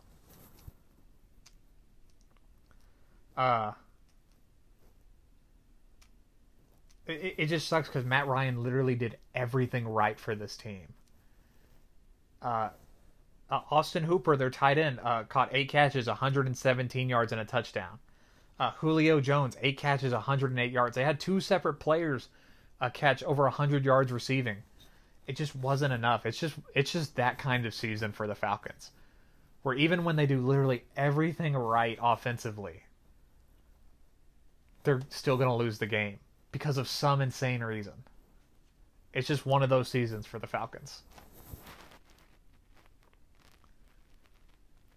And that sucks when you see a quarterback literally do everything right and his team chokes it away from him. Because we know the Falcons' defense is bad and it's horrid and it's going to cost them games, and Matt Ryan literally has to do everything right to give them a chance to win. He did everything right in this game, and they still lost. It sucks. Speaking of Dan Quinn's job status, Ian Rappaport said on Sunday, the NFL Network's insider said that the Falcons brass and the higher-ups in that organization, they want to see improvement by this team or from this team by the time their bye week rolls around in a couple weeks. And a decision could be looming by then. But they've apparently preferred not to make a coaching change in the season. They would rather wait till the end of the season to do it. But the way this team is, they're 1-5, and I don't see them getting another win anytime soon. A decision could be forced on them by the time this bye week comes around. This team could still be a 1-win team by the time their bye week gets here. Not sure when their bye week is. I should have wrote it down, but I didn't. But this Falcons team is bad. But this Cardinals team deserves an insane amount of credit. I mean, yeah, they just beat up on 2 bad teams these past 2 weeks. They're 2 wins, Hey, the Cardinals are what? 2-3-1? They're 1 game below 500. Well, you know what? No, they're half a game below 500 because they have a tie.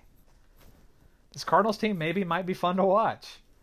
Or they've just played 2 horrifically bad teams these last 2 weeks. I don't know. But, things got to be feeling good in Arizona for Kyler Murray and Cliff Kingsbury, who caught a lot of grief through the first month because they couldn't figure things out. They've won 2 straight, man. I bet they're feeling pretty good about themselves right now.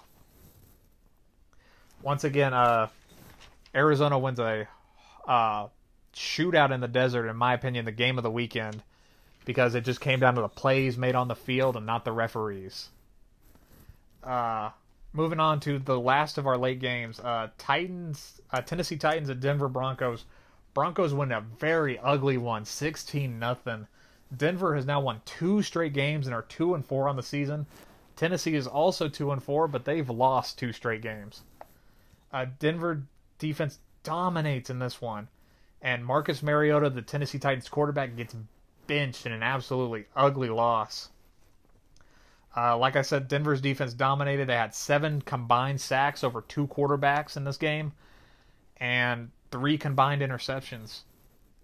This is the first time since September 16th of 1984 that the Denver defense has gotten 7 sacks and 3 interceptions in a game. So, hey, that's pretty good for them. They also allowed 204 total yards in this game. Denver defense has suddenly turned a corner, and we're going to talk about them a bit more here in a bit when we get to the Thursday Night Football podcast portion of the show. Over these last couple of weeks, Denver's defense has turned a corner. They're playing better. They're getting after the quarterback. They've turned the corner. They're playing a lot better. And granted, they've played some maybe not great teams, but they're playing better. Their offense, the Denver offense, did just enough against a very stout Tennessee defense, who was the only bright spot on this very bad team. Joe Flacco didn't have the greatest day. He went 18 of 28 for 177 yards, 1 interception, and 1 sack. Joe Flacco's tenure in there seems to be he's not going to win you games, but he's probably also not going to cost you games. He isn't going to win the day, but he probably won't blow the day for you either. Philip Lindsay scored the lone touchdown for the Broncos today. On Sunday, 15 rushes for 70 yards and a touchdown. The offense flows through Philip Lindsay and gets some Royce Freeman action in there every now and then. And that's how they want to win games, Passing offense does just enough, and they run the ball a lot and play defense. And it's starting to come together. The Broncos that I saw in the offseason that looked like a good defensive unit that would score, not a lot of points on offense, it's finally starting to take shape after 6 weeks. And people in Denver are probably starting to feel a bit better after winning 2 straight. But, speaking about the Titans, it finally happened. Marcus Mariota was having a god-awful day. Here was his final stat line. You ready? Because he got benched in the third quarter. 7 of 18 for 63 passing yards, 2 interceptions, and 3 sacks. And their head coach, Mike Vrabel, had finally seen enough, and he said, okay, go to the bench. Bring in Ryan Tannehill. And in comes former Miami Dolphins starting quarterback Ryan Tannehill, who went 13 of 16 for 144 yards, an interception, and 4 sacks. The Titans' offensive line is the worst in the league, and I think it's only going to get worse. Ryan Tannehill did slightly better than Marcus Mariota. Slightly. And Mike Vrabel refused to name a starting quarterback on Monday. And once a head coach, makes a change in a game and comes back on Monday and refuses to name a starter, that usually means the guy who's the incumbent in the situation is probably going to lose his job. And it's way past time with Marcus Mariota. He has not played good at all. He's been up and down his entire career, just like Jameis Winston. You got to remember, Jameis Winston and Marcus Mariota were drafted right next to each other in the 2015 draft. 2 guys who everybody said were for sure franchise quarterbacks are about to get dumped at the end of 5 years. This is probably the end. You don't come back from something like this. You don't. Once a change like this gets made, Ryan Tannehill basically has to be worse than Marcus Mariota for Mariota to get his job back. That's what it's going to take. And I just don't see anybody being worse than what Mariota has shown us.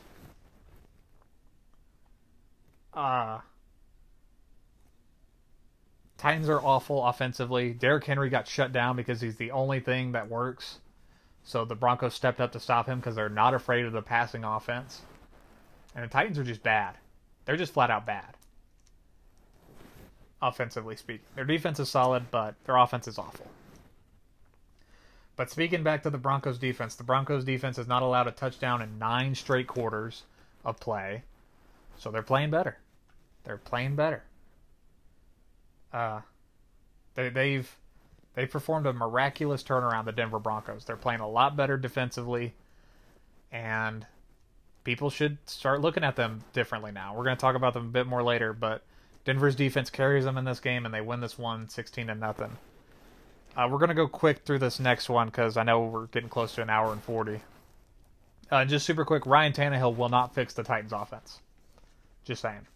Moving on to the next one. Pittsburgh at LA. Steelers win this one 24-17.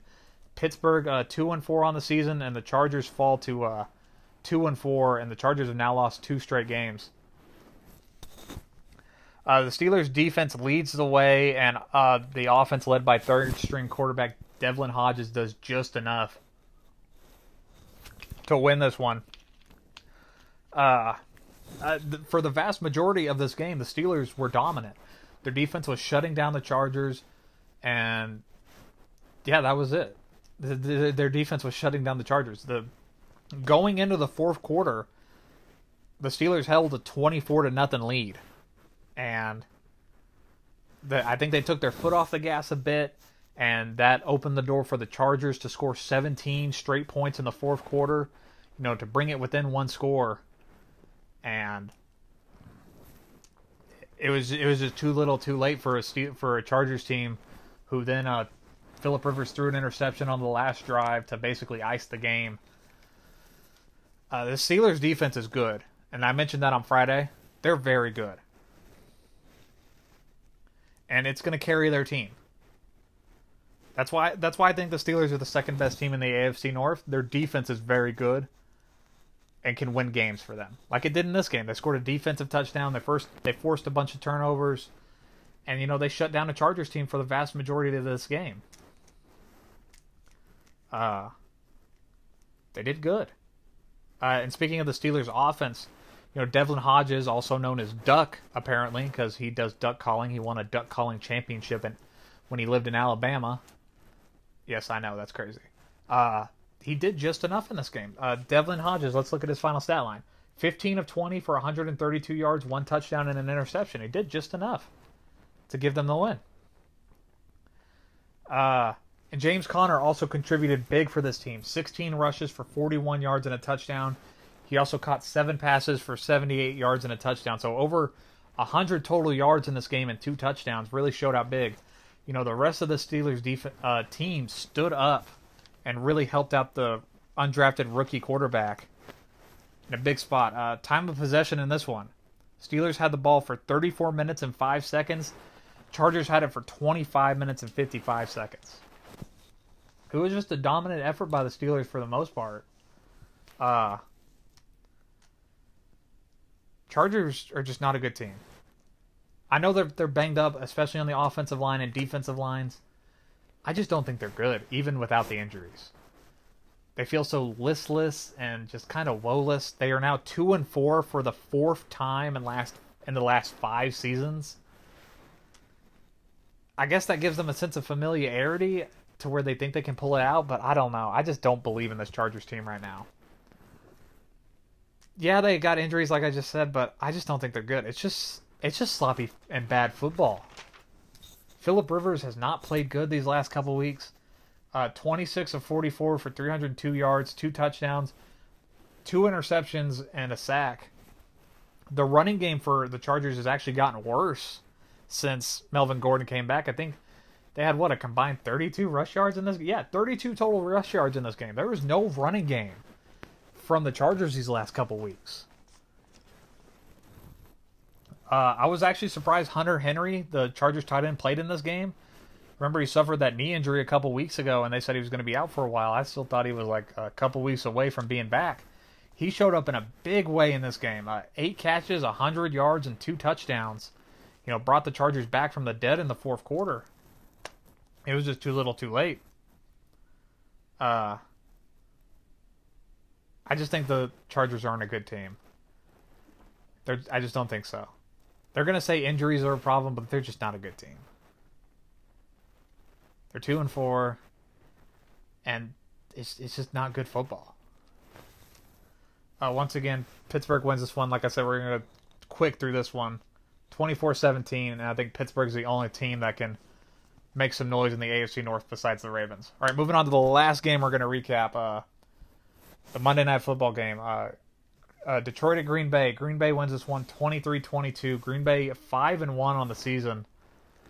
I think they've won 2 straight now. Yeah. The Lions are 2-1. Lions have now lost 2 straight on the year. Mason Crosby, the Packers kicker, hits a 23-yard field goal as time expires to give the Green Bay Packers a win in a very controversial game. I'm going to be brutally honest about it. Detroit held a 22-13 lead going into the 4th quarter. And I'm going to be honest, normally in football and in all sports, I say that just because the refs blew a call, there could have been other chances to win the game. I don't think so in this game. Yeah, the Lions settled for field goals, and that's probably what bit them. But I truly, in my heart, believe that the refs screwed the Lions in this game. There were some flat-out egregious and awful calls in this game. The 2 hands-to-the-face calls on Quentin Flowers. One of them resulted in a touchdown, and one happened on the final drive that set up the field goal. There was that bad... there was another one. Oh, yeah, the refs called too many men on the field for the Lions on one drive, and in the very next drive, the Packers have 13 players on the field, and the refs don't call it. There was also a blown hands-to-the-face call that didn't get called on Packers offensive lineman David Bakhtiari. I mean, it just felt like everything was going the Packers' way, even the calls that were just flat out awful. I mean, there's no way around it. I mean, even Barry Sanders, of all people, is calling out the referees on Twitter. If you get Barry Sanders upset at you about something, you have messed up.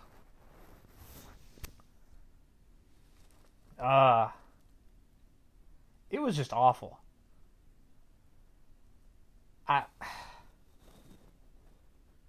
And this isn't the first time this season that the referees have screwed the Lions. Go back and look at the Lions and Chiefs game, and at the last play of the game, the Lions are trying to do a Hail Mary to get into the end zone, and it falls short. Well, there is about as blatant as possible defensive pass interference on the Chiefs, and the referees had... It came out after the game that the referees had apparently refused to look at it. And if they had gone back and called it, that probably sets up the Lions at the goal line with an untimed down with a chance to win the game. I mean, this is the second time this year, in my opinion, that the refs have just blatantly screwed the Lions. And this is something that has historically happened for the better part of a decade with this team, where the referees screw them in big moments.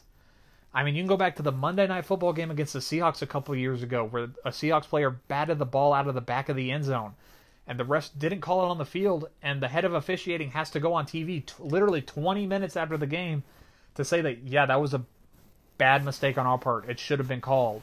Our bad. Then there was that blown pass interference call in the playoff game against Dallas.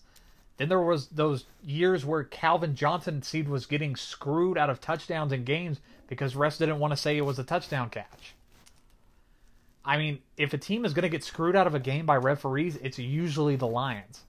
But the problem is that it's usually like a 1 o'clock Eastern game that nobody's watching. This time the refs did it on Monday Night Football in a close game that a lot of people were watching. And a lot of people saw these horrifically bad calls by these refs. And I want to sit here and talk about how the Lions only scored 1 touchdown in this game and kicked 5 field goals. That's what we should be talking about. But we're not, because these refs made these egregiously awful calls that really cost the Lions this game. I am always 100% in favor of not saying that the refs cost a team a game. I mean, even in the Rams Saints game in the NFC Championship game, I sat there and argued that, yeah, that was a blown call, but the Saints still had plenty of chances to win it. I sat here and watched this game, and I truly 1,000,000,000% believe the refs screwed the Lions, and that is the main reason they lost this game. And that is sad. The Lions played pretty well for most of this game, but the refs opened the door back up and handed the game to the Packers. And that's sad. Matt Stafford went 18 of 32 for 265 yards and 3 sacks. Kenny Golladay, the Lions wide receiver, 5 catches, 121 yards. I truly wonder if this Packers team would have won this game without these calls. I think it's a fair question. It is a very fair question. Aaron Rodgers went 24 of 39, 283 yards, 2 touchdowns, an interception, and a sack.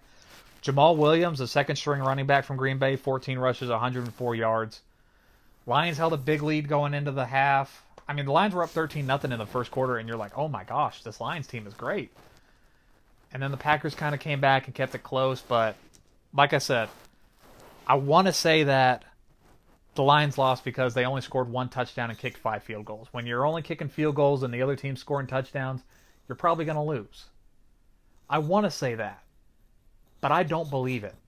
I believe the refs are the reason the Lions lost this game. And that's sad.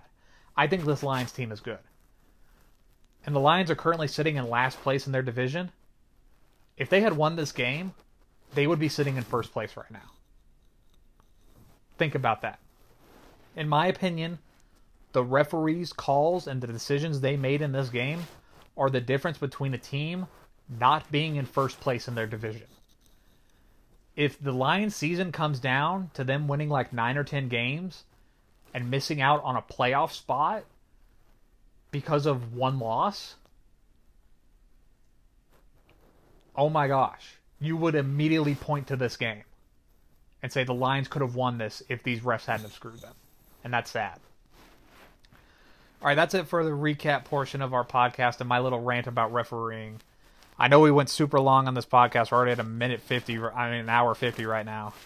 So we're going to try and get through this Thursday Night Football preview as quickly as we can, because this is going to be a super long episode. Oh, boy. All right, so we got Chiefs at Broncos on Thursday night. 4-2 Chiefs lost 2 straight, like we mentioned earlier, and the 2-4 Broncos who have won 2 straight. It's in Denver, so things might get weird. Broncos defense has turned a corner. They're the number 4 total defense in the league right now with 307.8 yards per game. And they've gotten 12 sacks the last 3 games. And they got 12 on the year, but their pass rush has only woken up these last 3 weeks. 12 sacks the last 3 weeks. Their defense has turned a corner, and that's good for them because they're going up against the Chiefs offense that is not feeling good about themselves right now. That is kind of one-dimensional around Patrick Mahomes. Denver's averaging 116 rush yards per game. That's 14th best in the league. Kansas City gives up 161.8 rush yards per game. That's 30th in the league, actually. And they're giving up 406.2 yards per game. That's 27th in total D. This Broncos team is really feeling themselves right now, and this Chiefs defense has to find a way to get off the field and stay off the field. Because if they have to sit through a bunch of long running drives by the Broncos that eats up a bunch of clock, they're going to be in trouble. The Chiefs are hurt everywhere, like we mentioned. Their offensive line's banged up. Their defensive line's banged up. Their quarterback's hobbled with an ankle, so he's not as mobile anymore. But the Chiefs have to find a way to keep their defense off the field in this game. And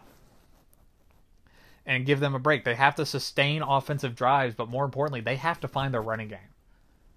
I mean, Shady McCoy in Kansas City, Shady McCoy, their running back, he's shown that he still has some gas left in the tank. They just got to use them. And they haven't. Like I mentioned earlier, they only had 11 rush attempts in the last game. At least try and commit to a run. I know your offensive line is hurt, but come on. Start these long drives, eat up some clock, give your defense a break. Because they're hurting. You got to find a way to give them a break, because if you go into a Denver Broncos arena and they're controlling time of possession and your defense is gassed and your offense isn't getting the job done, things could go bad quickly. Especially with your quarterback not being mobile. So if the offensive line, is playing bad again and Von Miller's in the backfield, Patrick Mahomes' mobility cannot save him in this game. He is hurt. That ankle is bothering him. And it's affecting his mobility. So he won't be able to run away and elude the Denver Broncos like he did last season. He just won't. So a bad Chiefs defense combined with a very banged up entire team, you got to ask yourself, is this a recipe for an upset? And when I was doing my write-up for this game earlier this morning, I was like, yeah, we're picking Chiefs, the entire way. We're going to pick them in every game. And I sat there and tried to write the word Chiefs win, and I'm like, I don't feel confident saying that. And then I was like, well, does that mean the Broncos win? And I'm like, that feels like the right answer. There's less questions about this Broncos team right now who is really feeling themselves. This Broncos team can't score a lot of points offensively, but I don't think they'll have to. They might win a 17-14 game. The Chiefs' offense is struggling right now. And you know what? This game could even be 26-24 in favor of Denver. The Chiefs are hurt everywhere. They have no running game. They're one-dimensional with Patrick Mahomes, and their defense is tired and gassed almost every game. I'm calling the upset. I think the Denver Broncos win this game on Thursday Night Football. After being a punching bag for mine these last 2 weeks. I mean, not 2 weeks, multiple weeks throughout the season. All right, I know this was a super long episode. I didn't plan on it going almost 2 hours, but we did. And you know what? That's okay, because we had fun and we talked football. So that's it for our October 15th show. We'll be back Friday to recap the Thursday Night Football game we just previewed and preview the rest of Week 7. It'll probably be a kind of short show, maybe, I'm hoping, because a lot of teams are on a bye this week, I think. So we might have a very short slate to get through. But I'll let you guys go now because we've been talking for nearly 2 hours. See you all Friday. Have a good day. Bye.